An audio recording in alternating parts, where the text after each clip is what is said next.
ഈമാൻ ദുർബലമാകുന്നതിന്റെ ഒരു പ്രത്യക്ഷ ലക്ഷണമാണ് തിന്മകളോട് പ്രതികരിക്കാൻ കഴിയാതിരിക്കുക എന്നത്.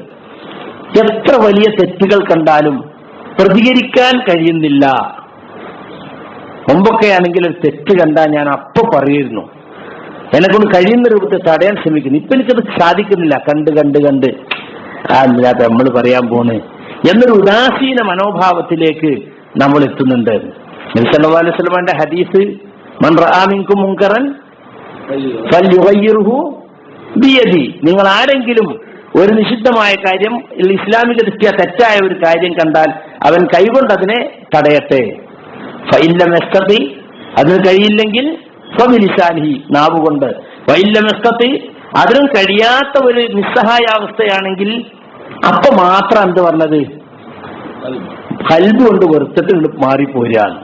അപ്പൊ ഒരു വല്ല നിലക്കും കഴിയുമെങ്കിൽ എന്ത് വേണം, നാവുകൊണ്ടെങ്കിലും എതിർക്കണം. നിങ്ങൾ വീട്ടിനകത്താ നടക്കുന്നത്, നിങ്ങൾ ഗൃഹനാഥനാണെങ്കിൽ ശക്തി ഉപയോഗിച്ച് തന്നെ തടയണം. നിങ്ങൾ ഭരണാധികാരിയാണെങ്കിൽ നിങ്ങളെ ഭരണ കേന്ദ്രത്തിൽ നടക്കുമെങ്കിൽ നിങ്ങൾ തടയണം. എന്നിട്ട് ഹൃദയം കൊണ്ട് വെറുക്കുക എന്നുള്ളതിനെ പറ്റി പറഞ്ഞെന്താ, വദാലിക അദ്അഫുൽ ഈമാൻ, അത് ഈമാനിന്റെ ഏറ്റവും ദുർബലമായ സ്റ്റേജ് ആകുന്നു. അപ്പൊ ഈമാൻ കുറഞ്ഞു കുറഞ്ഞു വരുന്നതിനനുസരിച്ചാണ്. ഏറ്റവും നല്ല ഈമാൻ ഉണ്ടെങ്കിൽ അയാള് തടയുന്ന ചെയ്യും. അതിനേക്കാൾ കുറച്ച് ഈമാനുള്ളവൻ നാവ് കൊണ്ട് എതിർക്കും. അത്ര ഈമാനില്ലാത്തവൻ എന്ത് ചെയ്യാ, ഹൃദയം കൊണ്ട് വെറുക്കുക. നമ്മൾ സാധാരണ പറയണ്ട, ഞാനത് വെറുത്തു, നമ്മൾ ഇവിടുന്ന് അങ്ങോട്ടാ തുടക്കുക അല്ലേ. നമ്മളെന്തിനാ പറയാൻ പോണേ, നമുക്കിട്ടില്ലേ നമ്മളുടെ പോന്നാ പോരെ. ഇനി അങ്ങനെ ആണെങ്കിൽ തന്നെ ഒന്ന് പറഞ്ഞാൽ പോരെ, അങ്ങനെ തടുക്കാനൊക്കെ വെക്കണോ? നമ്മൾ പറയാ ഇത് തെറ്റാണ്, എന്തൊക്കെ കൊണ്ടിങ്ങനെ അങ്ങനെ ചെയ്താൽ പോരെ, ഒന്ന് പറയണ്ട ആദ്യം, എന്നിട്ടല്ലേ തടയാ. അല്ല, തടയാൻ കഴിയുമല്ലോ, തടയാ വേണ്ട, അവിടെ പറയലില്ല. അത് കഴിയാത്തോടത്ത് എന്തല്ലേ പറയല്. അതിനും കഴിയാത്ത ദുർബലമായ ഈമാൻ ഉണ്ടെങ്കിലാണ്. അതും ചെയ്യുന്നില്ലെങ്കിലോ, തെറ്റ് നടക്കുന്നിടത്ത് മാപ്പ് സാക്ഷിയായി നിൽക്കുക. ഞാനൊന്നുമില്ല, പക്ഷെ ഞാനൊന്നും നോക്കി നിന്നു മാത്രം. അതിന്റെ അർത്ഥം എന്താ, ഹൃദയം കൊണ്ട് വെറുത്തയാൽ മാറിപ്പോരുന്നു പോലുമില്ല.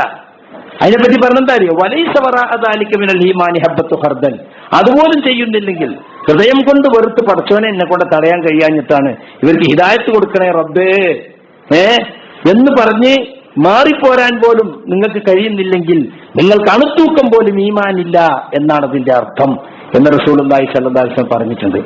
അപ്പൊ ഇത് നമുക്ക് ഓരോരുത്തർക്കുള്ള അനുഭവമാണ്.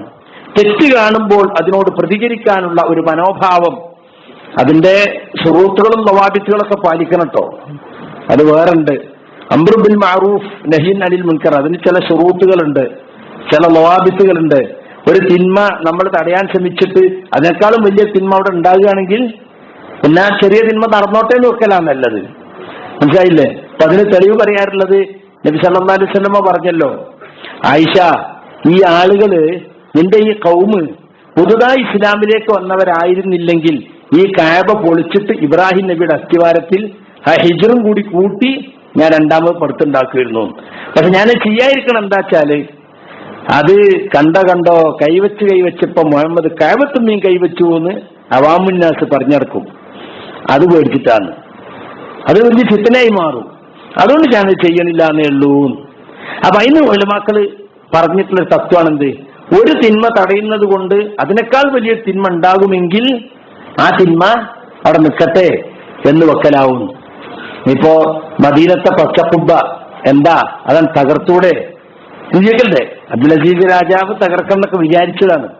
പക്ഷെ അതുകൊണ്ട് ലോകം മുഴുവനും കണ്ടോ റസൂലുള്ളാഹിന്റെ ഖബർ പൊളിച്ചോ എന്ന് ഖുറാഫികളൊക്കെ പ്രചരിപ്പിച്ചിട്ട് ഈ ദഅവത്തിനെതിരിൽ വലിയ കോലാഹലം ഉണ്ടാകും. ചില ആളുകളൊക്കെ അതിന്റെ പേരിൽ സൗദി എംബസിക്ക് മുമ്പിൽ വന്നിട്ടൊക്കെ ആത്മഹത്യ ചെയ്യാനും മരിക്കാനും ഒക്കെ സാധ്യതയുണ്ട് അല്ലേ?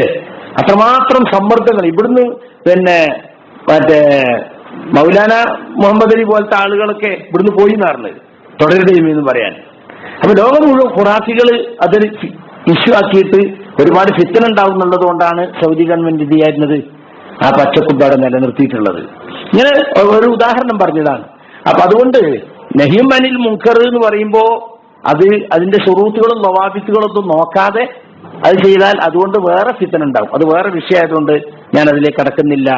ഈമാൻ ദുർബലമാകുന്നതിന്റെ ഒരു പ്രത്യക്ഷ ലക്ഷണമാണ് തിന്മകളോട് പ്രതികരിക്കാൻ കഴിയാതിരിക്കുക എന്നത്.